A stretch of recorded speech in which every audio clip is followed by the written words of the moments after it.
Hey there, tech enthusiasts. Welcome back to our channel, where we break down simple yet essential computer tips to make your digital life a breeze. Today, we're tackling a common query: how to find the recycle bin in Windows 10, 2025.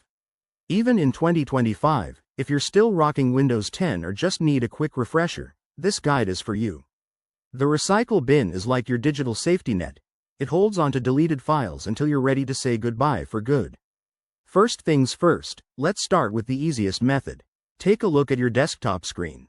Right in the middle or along the edge, you should spot the recycle bin icon. It's that trash can symbol that looks familiar. If it's not there, don't panic. It's probably just hidden or needs a quick access tweak.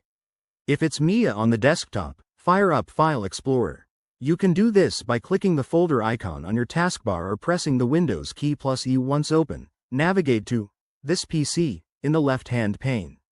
Scroll down, and voila! The recycle bin should be listed there as one of your drives or folders. Still not seeing it? Let's try the search function. Click on the Start menu in the bottom left corner of your screen, type recycle bin into the search bar, and hit Enter. This should bring up the icon instantly, ready for you to click and open. Now, if the recycle bin seems to have vanished entirely, it might be due to custom settings. Right-click on your desktop, select Personalize, then go to Themes, and click on Desktop Icon Settings. Make sure the recycle bin is checked off in the list, and hit Apply. That should bring it back. Once you've found it, remember, the recycle bin is your friend for recovering accidentally deleted files. Just open it, select the file, and restore it with a right click.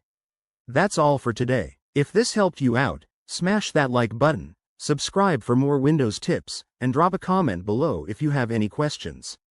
Thanks for watching, and see you in the next video.